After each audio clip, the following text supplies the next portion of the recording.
21वें number की गाथा में कल हमने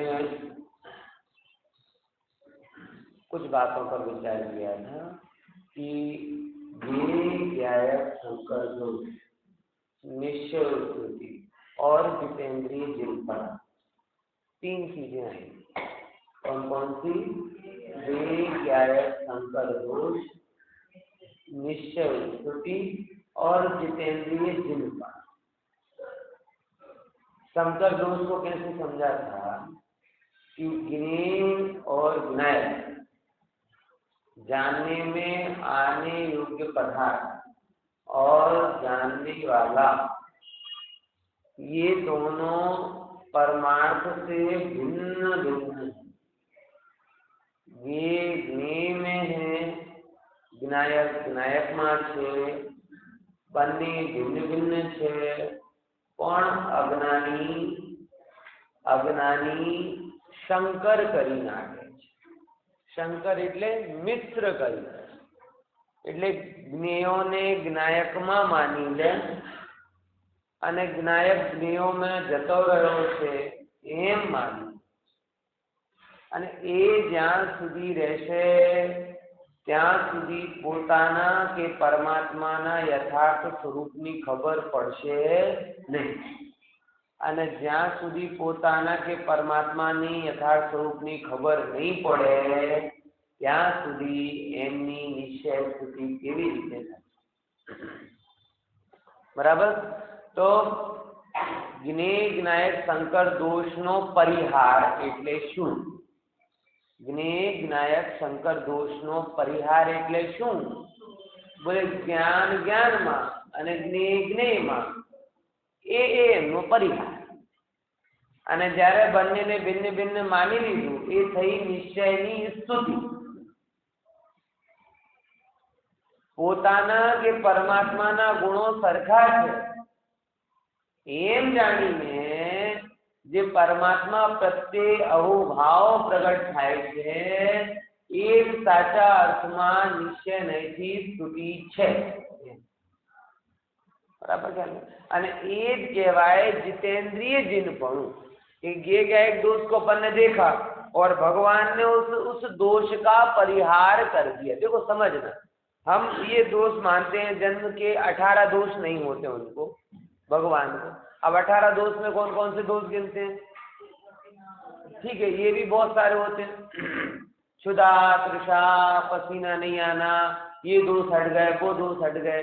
तो हमें लगता है इन दोषों का परिहार किया, मगर भैया विचार तो करो, ये दोष तो मुख्य रूप से शरीर से संबंधित। पसीना नहीं आना या पसीना आना, इससे भगवत्ता पे कोई फर्क नहीं पड़ता। देखो समझना, तीर्थंकरों को पसीना नहीं आता उनके शरीर में और वो भगवान बन जाते हैं। बाकी तो किन्हें कोढ़ भी था तो भी भगवान बन गए। रोग नहीं होने के कारण भगवान बन गए ऐसा तो नहीं है ना, क्योंकि सनत कुमार जी जैसे चक्रवर्ती जिन्हें कोढ़ हो गया, शिवपाल के जैसे चक्रवर्ती जिन्हें कोढ़ हो गया, वो भी मोक्ष चले गए। उपसर्ग नहीं आना, बराबर, ये तमाम चीजों के कारण भगवत्ता अनिवार्य नहीं है। लेकिन एक चीज है जो जितने भी भगवान आज तक बने हैं उन सब ने एक चीज जरूर की। कौन सी? जितेंद्रिय जिनपना प्राप्त किया। और जितेंद्रिय जिनपना प्राप्त किया मतलब ज्ञेय और ज्ञायक को भिन्न भिन्न रखा है। क्या किया?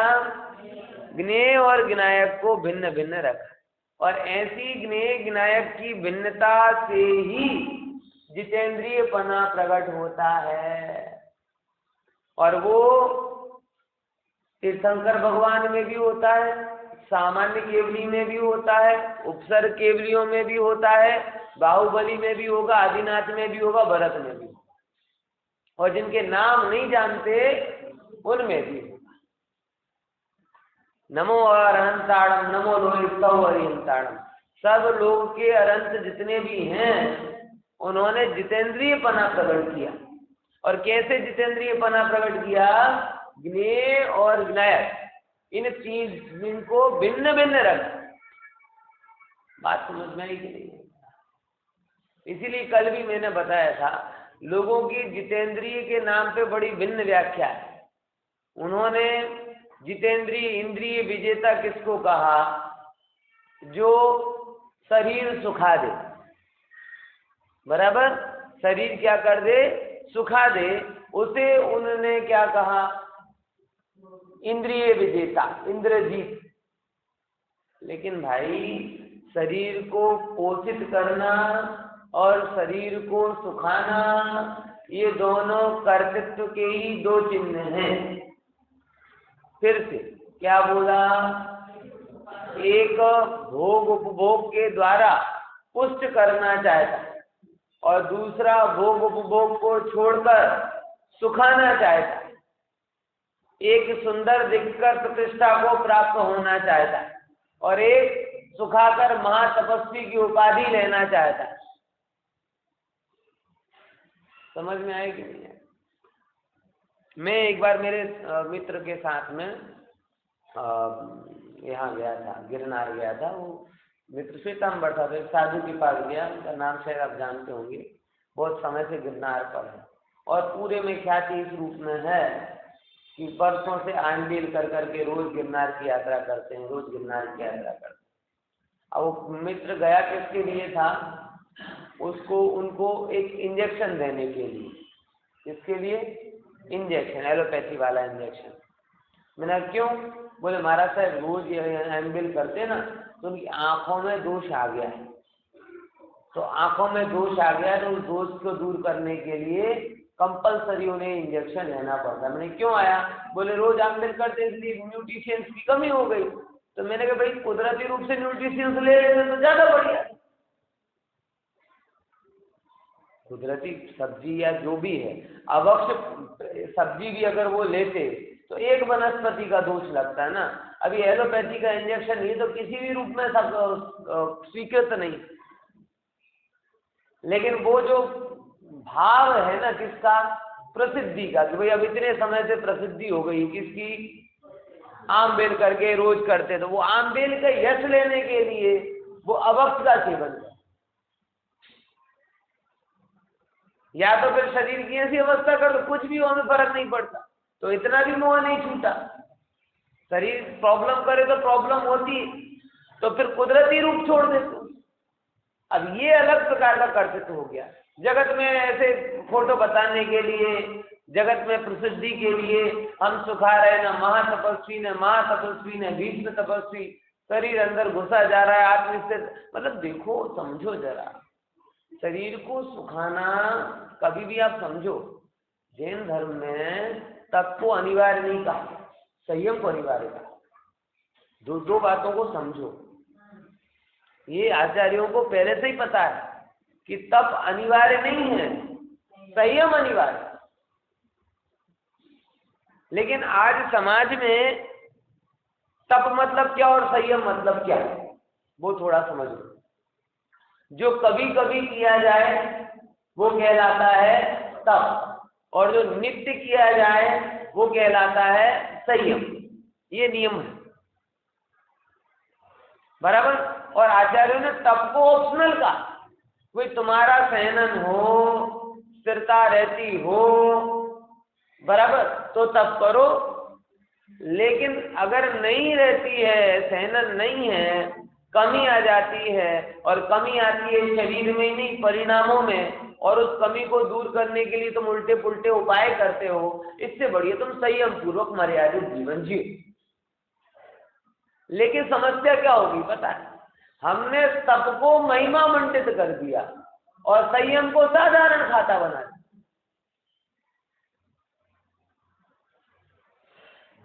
समझ में आया? लोगों को ये तुरंत ख्याल में आता है कि इतने दिन भूखा रहा, इतने दिन भूखा रहा। अगर वो दोनों टाइम भोजन करके मर्यादित सात्विक कषाय रहे, शांत जीवन करे, तो नजरों में नहीं आता। इसलिए मैंने ऐसे बहुत तपस्वी देखे हैं जो महीने महीने का तप कर लेते हैं, महीने महीने में उनका वजन 10 किलो कम हो जाता है और अगले महीने में फिर से 15 किलो बढ़ जाता है। कारण उसकी कमी पूरी कर देते हैं। समझ में आया कि नहीं? इसलिए तप कभी भी कंपलसरी नहीं है। संयम पूर्वक तप शोभित होता है, संयम शून्य होकर तप जीरो। और जितेंद्रिय और संयम में क्या बात आती है? संयम में बड़ी स्पष्टता के साथ में देखो, जो भी अवस्था है संयम में मतलब उपयोग को इंद्रियों और विषयों में जाने से हम निरंतर रोक रहे हैं। और कैसे रोक रहे हैं? सुखा सुखा कर नहीं रोक रहे, बस हम जान रहे हैं कि ये मेरे से अधिक, मैं इससे अधिक हूं कि, और इसीलिए कोई बल नहीं। कल ही मैं इसके लिए एग्जाम्पल दे रहा था, बाद में चर्चा चल रही थी ना, बड़ा अच्छा एग्जाम्पल था कि छोटे बच्चे होते हैं ना, छोटे बच्चे, वो आप कई बार बच्चों के साथ खेल खिलाओगे ना आपने कि मुट्ठी खोलो बराबर, अथवा ऐसे पकड़ लिया छोड़ के बताओ, और वो छोड़ने के लिए, छुड़ाने के लिए हाथ मारता है, पैर मारता है, खींचता है, सब कुछ करता है, और आप सब हंसते हंसते सब स्वीकार कर लेते। मजाक कोई आपको मार के बताए तो है, बाहर कोई मार के बताए तो मजाक, FIR दर्ज करा देंगे। और वो बालक आपसे वो मुट्ठी छुड़ाने के लिए अथवा वहां जाने के लिए सारे उपक्रम कर रहा है और आप हंस रहे हो, क्यों? आप उसको हराने की कोशिश कर रहे हो? नहीं कर रहे, ना हराने की कोशिश कर रहे, ना जीतने की कोशिश कर रहे। आप क्या करो, ये बालक है और मैं इससे अधिक हूं, पर अब उसका जो भी उपक्रम हो सब व्यर्थ हो गया। मतलब अपनी नजर वो भले दम को जाड़ करता रहे, आप तो ऐसे बैठे अब कर लेते जो कुछ करना है, जान लिया मैं तो तेरे से अधिक हूं। अब अधिक हूं तो कितना सहज हो गया, ना उसके प्रति गुस्सा आ रहा है, ना ऐसा हो रहा है कि भाई क्यों नहीं कर पा, कुछ नहीं कर पा, बस आप खेल रहे हो। पर ये है इंद्रिय जीतपना कि आपने जान लिया कि ये मेरी आत्मा ये इंद्रियों के से अधिक बलवान है। अब इंद्रियां ढंग पछाड़ा करती रहे, भूख लगी लगने दे, मैं तो तेरे से बलवान हूं, सूख रहा है सूखने दे, मैं तेरे से अधिक हूं, रूपवान हो गया कोई बात नहीं, तेरे रूप से मैं बढ़ गया ऐसा नहीं, मैं तो स्वयं से अत्यंत रूपवान हूं, स्वयं से मतलब अनंत गुणों से रूपवान हूं। बराबर करना है कि नहीं है? जैसे कोई व्यक्ति अगर मेरी 10th की मार्कशीट की प्रशंसा करे, आपकी 10th की मार्कशीट तो बहुत बढ़िया है, तो मुझे उतना खुद आनंद नहीं होगा, क्या बात कर रहा है, कब की बातें कर रहा है, 10th की, 10th तो मैं कौन, डॉक्टर। 10th के बाद 12th होती है, 12th के बाद ग्रेजुएशन होती है, ग्रेजुएशन में PG होती है, PG के बाद PhD होती है, मतलब हाईएस्ट डिग्री होती है, पर 10th की क्या बहमान करता है? तो अगर कोई करके जाए तो भी आपको आपकी डिग्री का मान होता है, तो उससे कुछ भी आप ठीक है कह रहा है, बालक है, बच्चा 10वीं की एग्जाम दे रहा है ना, उसे 10वीं बहुत कठिन लग रही है और इसके कारण उसे PhD की महिमा तो बिल्कुल नहीं है, लेकिन 10th पास करके बैठे उसकी महिमा, क्योंकि वो वही फील कर रहा है। तो वो अगर बखान करके भी जाए तो आपको पता है ये ठीक है कर रहा है, लेकिन मैं तो इससे भी बहुत अधिक। समझ में आया? ये सहजता है। शरीर के पतन होवे, शरीर जीर्ण शीर्ण होवे, और शरीर की जीर्ण शीर्ण अवस्था के कारण सारा जगत दुखी होवे, और ज्ञानी कह रहा है ये तो कुछ नहीं, मैं तो इससे अधिक हूं, ये जितेंद्रियपना। शरीर का यशगान होवे, चारों दिशाओं में कीर्ति की, रूप की, बल की, बुद्धि की, शक्ति की प्रशंसा होवे, और ज्ञानी कह रहा है कि मैं तो इससे अधिक हूं। ये जितेंद्रियपना है। इससे अधिक हूं मतलब मान नहीं, इससे अधिक हूं मतलब ये कि इसका कोई भी वैभव मेरे लिए काम का नहीं हूं, क्योंकि मैं तो स्वयं से पूरा हूं। कितने लोग इस प्रकार के जितेंद्रियपने के करने का अभ्यास कर सकते? देखो, साधना में सही रूप से उतरना है ना, तो यही करना। बाकी मैं दान दिया अभिमान ठान, पूजा कीनी वरदान मांग, तप करके मान करे वैराग्य वर्षा, पर वंचनाए धर्मोपदेशा जनरंजनाए। हे भगवान, मैंने वैराग्यमयी प्रवचन भी किए, तो किसके लिए? जनरंजन के, वैराग्य का वेश धारण किया दूसरों को धरने के लिए, व्याख्यान किए जनरंजन के लिए, दान दिया मान के लिए, तप किया मान के लिए, हो पूजा और दान के लिए नहीं प्रभु। ये इंद्रियाधीन पना है, ये जितेंद्रिय पना। प्रभु तुम कैसे जितेंद्रिय हो, कैसे जितेंद्रिय हो कि चक्रवर्ती आपके दरबार में आके सर्वतोभद्र पूजा करे, इंद्र नंदीश्वर में जाके कल तो क्या कहते हैं इंद्रध्वज विधान करे, श्रीपाल मेना सिद्ध चक्र विधान करे, और कोई सामान्य पूजन करे, और कोई वो भी ना करे, कोई मूर्ति तोड़ दे, कोई मूर्ति स्थापित करे। ओ हो, पर तुम तो उससे अति विरक्त नित निरेखा करते निज निजिया। अत्यंत विरक्त, अत्यंत, ये जितेंद्रियपन। और हम भी जितेंद्रिय भगवान के जितेंद्रिय भक्त बन। इसीलिए जैसे मंदिर में कोई नैवेद्य चढ़ावे, चावल बादाम धन आदि, तो हम उसे ग्रहण करते क्या? महापाप लगता है, नहीं ग्रहण करना मंदिर की वस्तु, बराबर। तो वैसे यहाँ कह रहे कि कोई तू तेरे अपने आप को चैतन्य प्रभु जान, और तेरे शरीर की कोई भी बखान करे तो तू उसे ग्रहण मत कर। जैसे भगवान के सामने सारे द्रव्य पड़े हुए रहते हैं, उसे नाक उठाकर देखते तक नहीं, ऐसे ही तेरी निंदा के द्रव्य और तेरी प्रशंसा के द्रव्य, तेरी यशोगाथाएं और तेरी निंदावलियां, दोनों का तू ज्ञाता बन।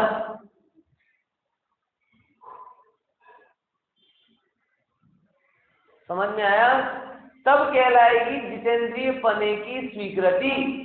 और वो जितेंद्रिय पने की स्वीकृति ही निश्चय स्तुति है। और ध्यान रखना, निश्चय स्तुति में प्रभु और अपने का भेद है ही नहीं, क्योंकि जो मैं हूं सो है भगवान, और जो तू है सो मैं भगवान। अंतर यही ऊपरी जान, वे विराग यहाँ राग देता है। जो प्रभु का स्वरूप है वो मेरा है, जो मेरा स्वरूप है वो प्रभु का है। अंतर केवल इतना है कि मैं ज्ञेयों को देखकर प्रभावित हो जाता हूँ, इसीलिए मैं रागी हूँ, और वो ज्ञेयों को देखकर जानकर अब प्रभावित रहते हैं, इसीलिए वो भीतर। समझ में आया? देखिए, तुम्हारी अखबार में फोटो छप जाए तो तुम कटिंग रख लेते हो, और वहां आदिनाथ भगवान की 108 फीट की प्रतिमा बन गई तो भी उन्हें वो नहीं लगा कि भाई मैं बहुत बड़ा हो गया। अभी मुनि सुब्रतनाथ भगवान की 151 फीट की बन रही है, तो इसमें उनको वो नहीं है कि भाई बहुत बड़े हो। समझ में आया? ख्याल में आया कि नहीं यार? तो इतना अंतर है, ये जितेंद्रियपना। तो जिन शब्द जो है ना, जिन शब्द और जिन से बना हुआ जिन, ये जिन में कौन सा जिनपना लेना? इंद्रिय जीतपना। तो इंद्रिय जीत का मतलब क्या, वो भी टीका में अपन लेंगे थोड़ा और। इंद्रियों का बड़ा सुंदर अद्भुत टीका की है, ये पूरी टीका अपन लेंगे क्योंकि बहुत सुंदर टीका की है। देखो पहले ऊपर की लाइन आगे ना ख्याल में, ज्यो इंद्रिय जिणता, जो इंद्रियों को जीतकर क्या करते, कैसे जीतते हैं? एक लाइन लिखा है, प्राण सहाव अधियम, ज्ञान स्वभाव को इंद्रियों से अधिक माना। इतनी सी बात है। इंद्रिय जीत पाने का क्या लक्षण बोला? क्या बोला?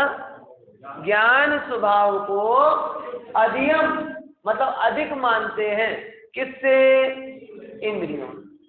जिसने अपने ज्ञान स्वभाव को इंद्रियों से अधिक माना वो जितेंद्रिय। मूढ़धि आदम, ऐसा मानते हैं। मूढ़धि मतलब जानते हैं, आदम मतलब आत्मा। फिर तम खलु जिदिंद्रियम, वो कौन है? तम मतलब वो, खलु मतलब निश्चय से, जिदिंद्रियम मतलब जितेंद्रिय। ते बढ़ंती, कौन कहते हैं? जे निश्चिदा साधवा साहू, कि जो निश्चय से साधु है वो ऐसा है। देखो समझ में आया? जो निश्चय से साधु है, निश्चय से साधु मतलब जिन्होंने अपने आप को परमात्मा स्वरूप जाना, एक 28 मूल गुण पालन करने से जो अपने आप को साधु मान रहे हैं, वो व्यवहार में अपने आप को सब भूल रहे हैं। आश्रमी तो गाथा है ऐसी पावर में, शुभोपयोगी श्रवण है, शुद्धोपयोगी भी श्रवण, शुद्धोपयोगी निराश्रवी है, आश्रमी है तीर्थ। जो शुद्धोपयोग के माध्यम से अपने आत्मा को समस्त पदार्थों से एकदम भिन्न परमात्म स्वरूप पूर्ण मानते हैं, अनुभव करते हैं, और उसी अनुभव से अपने आप को साधु कहते हैं, वो निश्चय साधु। ध्यान से समझना। टोडरमल साहब ने भी जब मुनि धर्म की चर्चा की तो क्या शब्द बोला? 28 मूल गुण रूप मुनि धर्म। तो क्या बोला? एक सुंदर शब्द, शुद्धोपयोग रूप मुनि धर्म। देखा परिभाषा क्या पता? जो गृहस्थपना त्याग कर मुनि धर्म अंगीकार कर शुद्धोपयोग मुनि धर्म अंगीकार। ये परिभाषा बड़ी मतलब मार्मिक। मैं जब 2000 में पहली बार जयपुर गया और जयपुर में जीवलाली के शिविर में गया था एडमिशन के लिए, एक दिन लेट हो गया था, क्लास में पंच परमेश्वरी वाला पाठ चालू हुआ और पहले दिन जो गोखने का काम आया था वो ये आनंद की परिभाषा। ऐसी कैसी परिभाषा समझ में नहीं आ रही। तो गृहस्थपना त्याग कर शुद्धोपयोग रूप मुनि धर्म अंगीकार करके, तो शुद्धोपयोग क्या बोला? पहली बार जो नाम सुना था वो ये शुद्धोपयोग का नाम सुना है। नहीं तो धर्म का तो वातावरण था और धर्म में लगभग जो प्रारंभिक जो होती है, रात को नहीं खाना, ये सब चीजें तो जन्म से थी। लेकिन शुद्धोपयोग भी धर्म होता है। ये 2000 में शिविर में पहली बार गोफन पट्टी में जो काम किया था, ये शुद्धोपयोग का नाम पहली बार। उससे पहले मैं तत्वार्थ सूत्र को के 5 अध्याय को सभा के बीच में सुना चुका था। ऐसा नहीं था कि नहीं सुना है। हमारे 10 लक्षण में जब मैं 5वीं 6वीं में था तब तत्वार्थ सूत्र का वांचन होता था। पर उसको अभी भी बुंदेलखंड में परंपरा है तो सब लोग करते थे। मैं पूरे चौमासे में लगभग गया था। वो ऋजुमती आरिका आई थी वहाँ पर और बैठता था। कुछ समझ में नहीं आता था लेकिन तो भी टारगेट था तो ये सूत्र और अर्थ तो देखना है, सूत्र और अर्थ तो देखना है। और पूरे प्रवचन में वो याद करता रहता था, जितना समझ में आया तो ठीक, नहीं तो सुनता था और अर्थ करता था उसका, इतना था। और वो फिर परिषद में सुनाया था। मतलब ऐसा नहीं था कि धर्म का बिल्कुल भी परिचय नहीं था, लेकिन उसके बावजूद भी शुद्धोपयोग का नाम तक नहीं सुना, जो एक्चुअल धर्म। समझ में आया? और पहली बार अनंत के और मुनि कैसे होते हैं? तो जो नग्न होते हैं, जो पिछी कमंडल धारण करते हैं, एक बार भोजन करते हैं, जो घर पर, ऐसी सब परिभाषा याद थी। लेकिन वही मैं कह रहा हूँ कि यहाँ अनंत की परिभाषा चल रही, मुनि की परिभाषा चल रही और वो बातें नहीं आ रही। वो सबसे लास्ट में। और सबसे पहले क्या बोला? जो गृहस्थ अवस्था त्याग कर शुद्धोपयोग रूप पूरी धर्म अंगीकार करते। हाँ, ये चीज है, ये अंतर कि प्रभु जो वास्तविक स्वरूप है, जिसने अपने आप को शुद्धोपयोग के माध्यम से परमात्म स्वरूप जाना माना अनुभवा है, वही व्यक्ति सच्चे अर्थ में जितेंद्रिय पने को समझ सकता। जिसने अपने आप को शुद्धोपयोग के द्वारा जाना माना अनुभव नहीं किया है, वो अपने आप को ही नहीं समझता, वो परमात्मा को क्या समझेगा।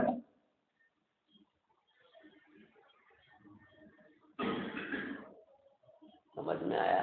पूरी जिंदगी भगत बन के निकाल लोगे, भगवत्ता से वंचित रह जाओ, और एक बार अपने अंदर में झांक कर देखोगे तो स्वयं को भगवान पाओगे।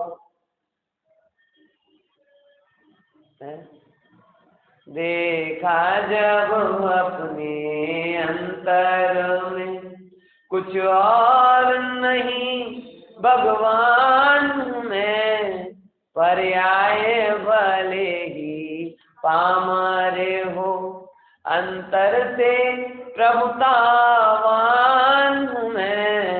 देखा जब अपने अंतर। समझ में आया प्रभु? विचार करना इस बात को। तो ये क्योंकि शुद्धोपयोग को मुनि धर्म का स्वरूप क्यों बोला? क्योंकि 28 मूल गुण तो जो मुनि नहीं है उनमें भी होते, और वो अनिवार्य नहीं है। अनिवार्य नहीं है। हाँ, अनिवार्य नहीं मतलब किस रूप में? कि आपने अगर वंदना स्तुति नहीं भी की, बाहुबली भगवान 1 साल तक ध्यान में खड़े रहे निशान में, उन्होंने वंदना की, स्तुति की किसी की, एक बार आहार लिया, विश्राम किया, तो भी उनका गुणस्थान बना रहा कि नहीं बना रहा? कैसे बना रहा? 28 गुण तो पालन नहीं की, एक जगह खड़े रहे, ना एरिया समिति से चले, ना भाषा समिति से बोले, ना ऐसा समिति से आहार लिया, ना 6 आवश्यक किए, समता बंधन स्तुति आदि। किसके आधार पर उनका 6 गुणस्थान बना रहा? बाहर में 28 तो व्यक्त हुए नहीं, हुए क्या? चलते तो ये सांप लताएं थोड़ी चढ़ जाती शरीर पर, है? ख्याल में आया? इसीलिए ध्यान से समझना, 28 मूल गुण नहीं भी किए तो भी उनका गुणस्थान वही का वही रहा। और बहुत सारे जो ग्रेवियर तक जाने वाले हैं, मुनिवत धार अनंतवार ग्रीवा उपजायो, पै निज आत्म ज्ञान बिना ले सुख न पायो।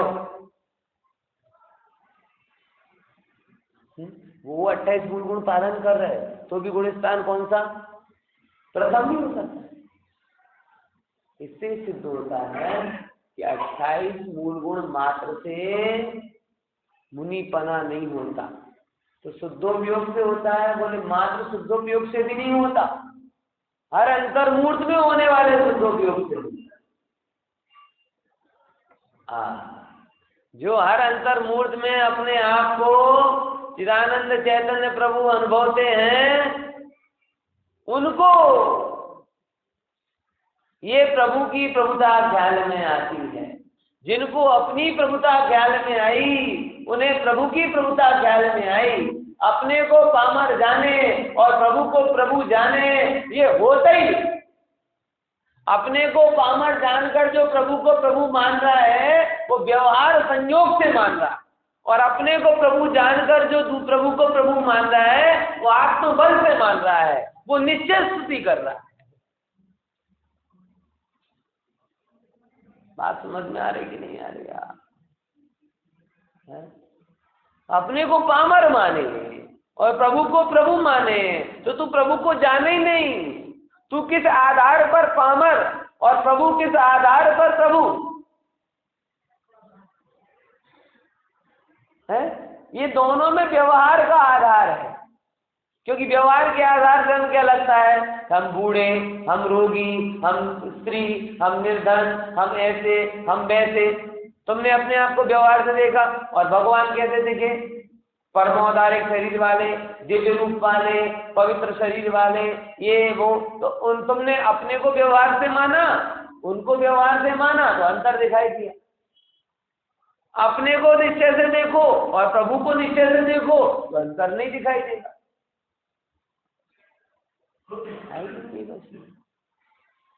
इतना गजब है जो कहता है कि जिस दृष्टि से तू प्रभु को देख रहा, प्रभु उस दृष्टि से तुझे नहीं देख रहे।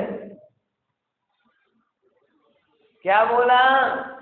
जिस दृष्टि से तू प्रभु को देख रहा है, प्रभु उस दृष्टि से तुझे नहीं देख रहे, और प्रभु जिस दृष्टि से स्वयं को देख रहे हैं, तू उस दृष्टि से अपने को देखेगा, तो प्रभु अपनी दृष्टि में भी तुझे प्रभु देखेगा।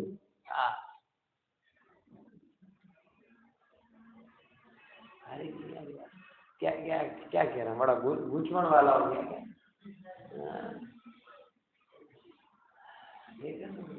तू जिस दृष्टि से प्रभु को देख रहे, तुम देखते हो 8 हथियार से थे, वैभव से थे, समोस से थे, तुम कह रहे हम तो नहीं देखते अपने आप को। तुम भले देखो, तुम्हें देखना हो तो देखो, अनादि से तुम्हारे संयोग करने की आदत है तो देखो। भगवान को 1008 लक्षण वाला देखो, लेकिन भगवान तो अपने को चैतन्य लक्षण वाला देखो। तुम ये समोसरण के वैभव से सहित देखो, वो तो अपनी 9 निधियां देख रहे।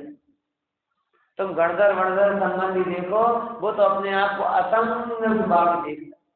तो तुम जिस दृष्टि से प्रभु को देख रहे हैं, प्रभु उस दृष्टि से अपने को नहीं देख रहे, और प्रभु जिस दृष्टि से अपने को देख रहे हैं, तुम उस दृष्टि से अपने को देख लो ना, तो तुम भी प्रभु, तुम और प्रभु अंतर नहीं। ये बात यहाँ आ रही। ज्ञेय गायक शंकर दोष को हटा, निश्चय से देखो, सारी उपाधियों को दूर करो और देखोगे कि हो जो प्रभुता प्रभु में प्रकट हुई, उस प्रभुता का अंश मेरे अंदर है। अंश क्या? ऐसा का ऐसा ही,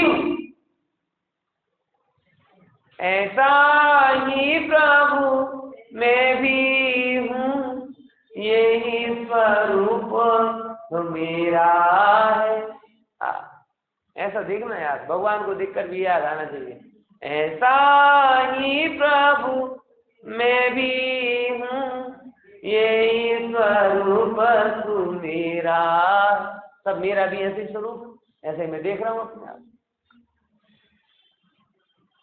ऐसी भक्ति धन्य है। इसलिए कह रहे कि थोड़ा दर्शन करने आओ ना, तो कोई उतावल करने मजा है, थोड़ा समय लेकर आओ। दर्शन करने आते, देव दर्शन की क्रिया भले व्यवहार की है, लेकिन व्यवहार में अटकाने वाली नहीं। इसके लिए थोड़ा समय आप दो। देव दर्शन करने आते हो तो 5-10 मिनट कंपलसरी बैठो।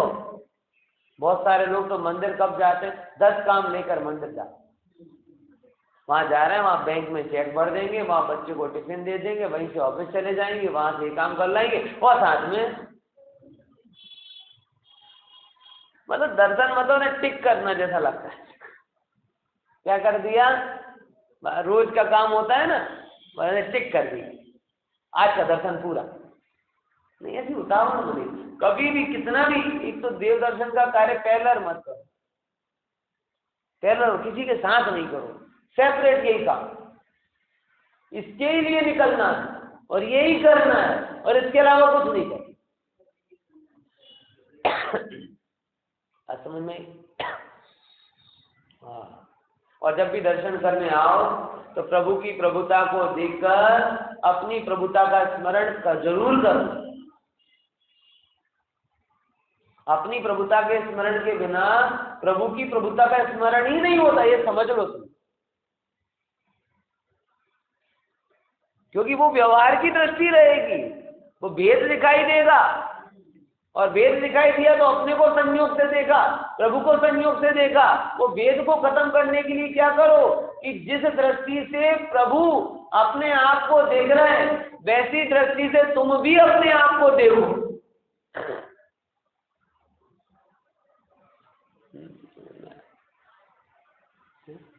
पूजन में 1 घंटे निकाल सकते हैं, विधान में 8-8 दिन दिन दिन भर पूजन कर सकते हैं, लेकिन ऐसा ही प्रभु में हूँ, परमात्मा स्वरूपी में हूँ, शुद्ध स्वरूपी में हूँ, ये चिंतन 5 मिनट नहीं होता। ये बहुत बड़ी कमी है भैया। अभी तक व्यवहार के आधार पर ही हमारे स्तुति का पूरा खाका तैयार हुआ है।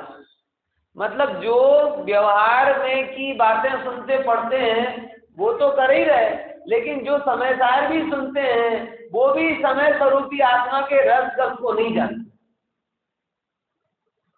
सुनते हैं लेकिन विचारते नहीं है, बुद्धिपूर्वक ऐसा ध्यान नहीं करते कि ओ ऐसा मैं हूं, ऐसा मैं हूं।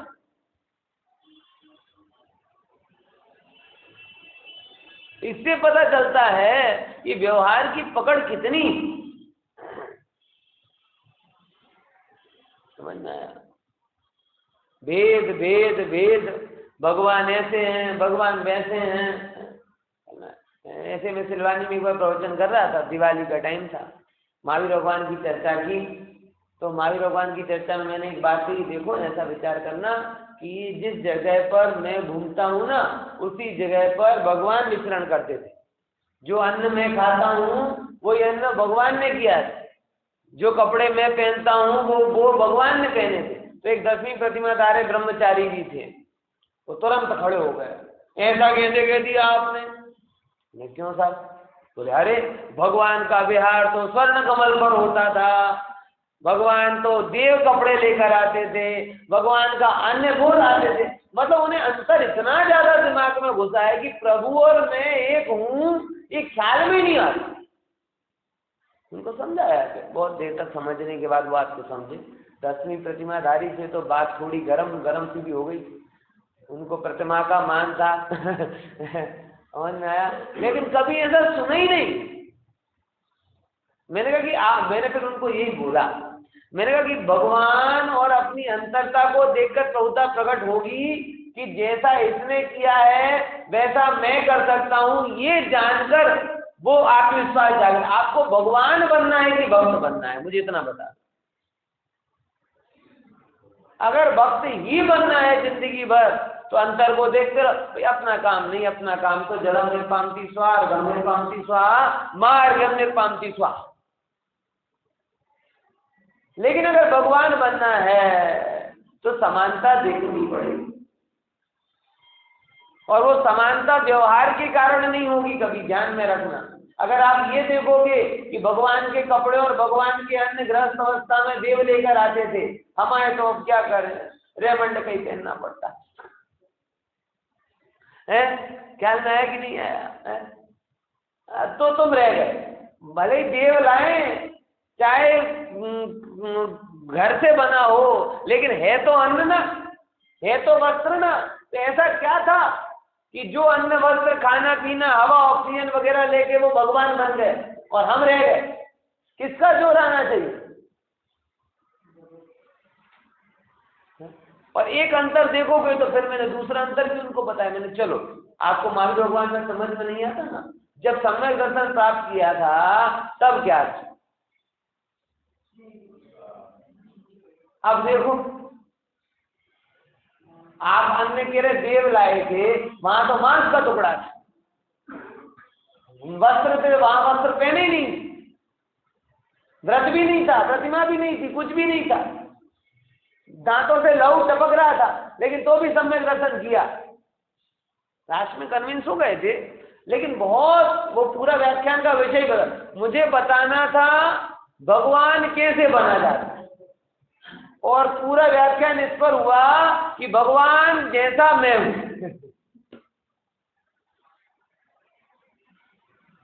समझ में आया है? अभी तो क्या चांस ही हट गया सिलवानी मंदिर प्रवचन करने का, लेकिन बड़ा बड़ा बोर्ड लग गया है वहां पे कि यहाँ पे आरस के लकी राघो आरस नहीं सकती पर है कि जयपुर का, सोनगढ़ का, देवलाली का कोई विद्वान प्रवचन नहीं करेगा, साहित्य नहीं होगा, ये नहीं होगा, वो नहीं, बड़े अक्षरों में लिखा गया क्या कर दिया है, समझ आया कि नहीं? लेकिन उन्हें ऐसा लगता है कि हम भटका रहे हैं, भटके हुए को राह पे लाना बड़ा दुर्भाग्य है कि जब सब भटके हुए हों और उसके बीच में आप एक सही रास्ता बताओ तो सबसे ज्यादा उंगली सही रास्ते बताने वाले पर लगती है। ये सबको भटका रहा है, हम तो मौज में घूम रहे हैं।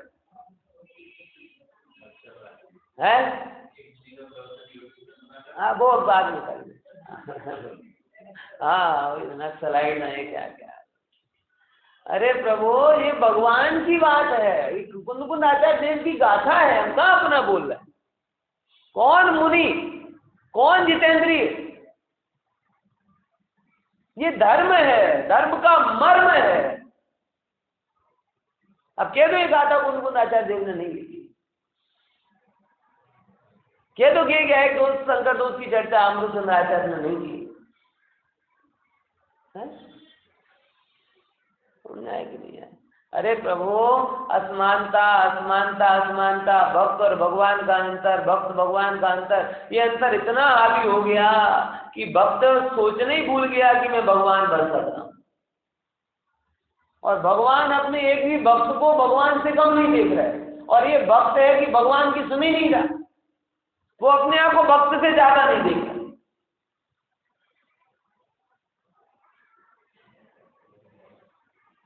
प्रभु जितेंद्रिय पना यही है कि तुम अपने अंदर में प्रभुता को देखो, जिस आधार पर प्रभु प्रभु है उसी आधार पर तुम भी प्रभु हो। जिस आधार से परमात्मा के अंदर जितेंद्रिय पना है उस आधार से तुम्हारे अंदर में भी जितेंद्रिय पना है। हाँ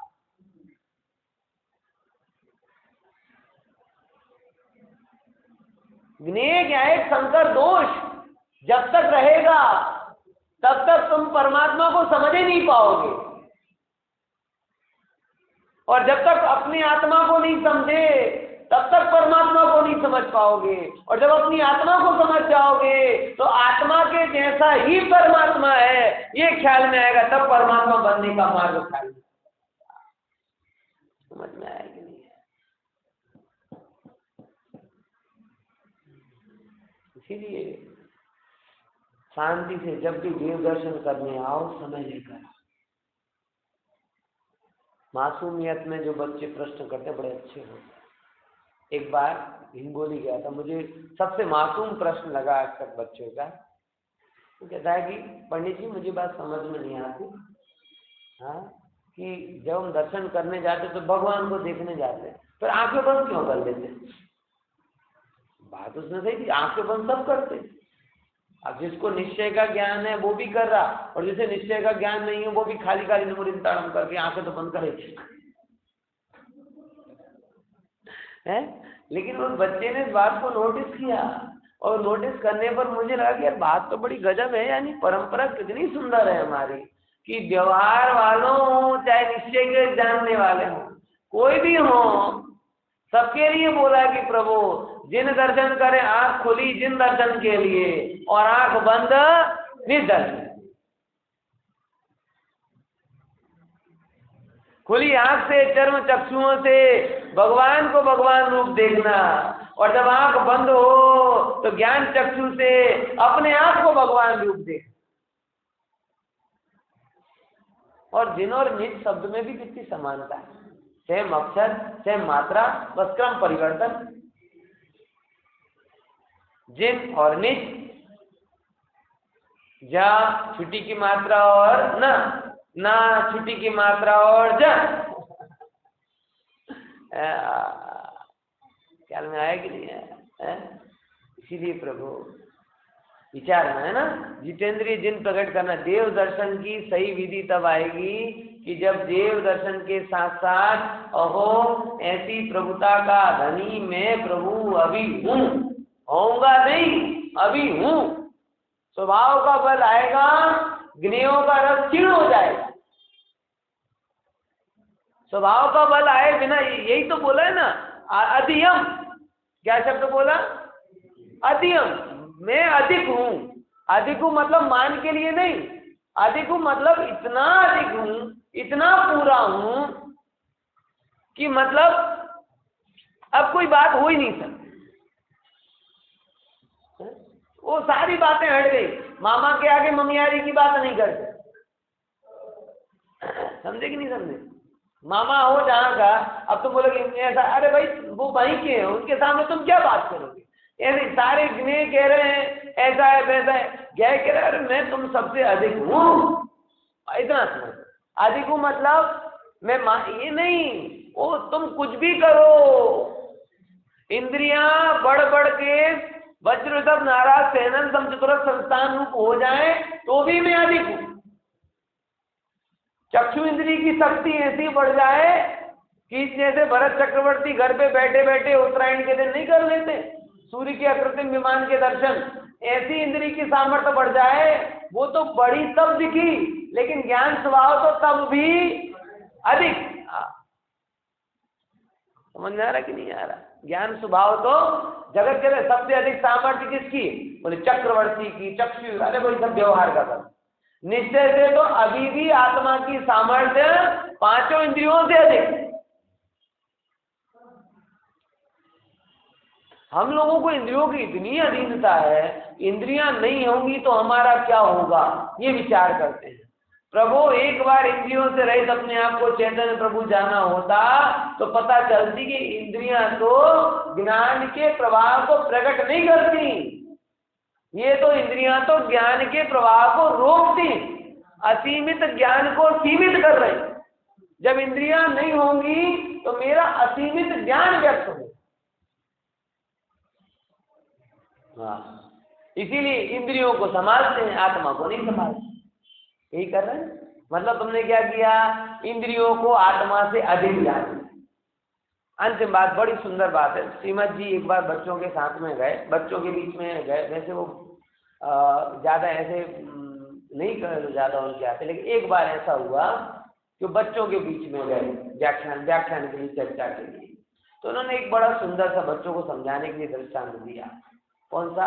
कि बेटा तुम लोग जा रहे हो रास्ते पर और तुम्हारे एक लोटे में घी है और दूसरे लोटे में छाछ और ठोकर लगे और गिरो, तो कौन से लोटे को संभालोगे? क्यों? क्योंकि घी छाछ से अधिक। छाछ तो उस समय मुफ्त में मिलता था और घी की तो उस समय की कीमत। तो अगर कभी विपत्ति में पड़ते हो तो छाछ को छोड़ते हो और जो घी है ना, घी उसको समझ। दोनों में से बैलेंस करने के लिए एक लोटे को फेंकना पड़े तो कौन से लोटे को फेंकोगे? छाछ वाले की घी वाले? छाछ वाले लोटे को फेंक दोगे। ऐसे ही है, आत्मा है वो घी का लोटा है और इंद्रियां हैं वो छाछ है। दोनों चलती रहे तो ठीक, लेकिन मन में तो ये बना के रखना ही कि ये घी का लोटा छाछ से अधिक कीमती है। क्यों? क्योंकि जब चॉइस की बात आए, किसकी बात आए, दोनों चल रही है बैलेंस करके, कोई दिक्कत नहीं, हमें कोई आपत्ति नहीं है। बार बार कह रहा हूं, मोक्ष मार्गी जीव को शरीर से प्रॉब्लम नहीं, लेकिन शरीर की हैसियत पता है। ये फंडामेंटल बात को समझ लो आप बहुत गहराई से। जो मोक्ष में जाने की इच्छुक रखता है ना सही जी, उसे शरीर के प्रति कोई शत्रुता का भाव नहीं। ठीक है, चल रहा है कोई बात नहीं, लेकिन उसे उसकी प्रायोरिटी पता है कि जैसे घी का लोटा और छाछ का लोटा होवे, और जब तक दोनों हाथ में तो कोई दिक्कत नहीं, लेकिन उगड़ खाबड़ रोड आवे और एक को बैलेंस करने के लिए एक को फेंकना पड़े तो एक क्षण का विचार किए बिना वो किसको फेंकेगा? ऐसे ही ज्ञानी जी है, साथ में चल रहा है, इंद्रियां ठीक है, बढ़िया है, आंखों की क्षमता सही है, कान की क्षमता सही है, शरीर ठीक ठाक है, कोई दिक्कत नहीं है, लेकिन उसके बावजूद भी उसको प्रायोरिटी पता है कि आत्मा इंद्रियों से। और कब जब ऐसी चॉइस आती है कि या तो तुम इंद्रियों का पोषण करो या आत्मा का, तो छाछ के लोटे को फेंक देता है, इंद्रियाधीनता छोड़ देता है और अतीन्द्रिय स्वभाव को ग्रहण करता है। और अज्ञानी वो घी को फेंक देता है और छाछ को, और फिर कहता है छाछ तो बचा लिया ना, अरे क्या बचाया, वो तो मफत में मिलता है। शरीर तो तुम्हें अगली पर्याय में मिलेगा ही मिलेगा, उसमें क्या बचाया तुमने? मर भी जाएगा तो अगली पर्याय में मफत में मिले, तुमने इतने कर्म तो बांधे ही हैं कि शरीर ना मिले, वो तो प्रश्न ही नहीं है। क्या बचाया? कुछ नहीं बचाया, सब खो गए। ऐसा है, इसलिए चैतन्य परिणामों की रक्षा करो, वही धर्म है, वही स्थिति है।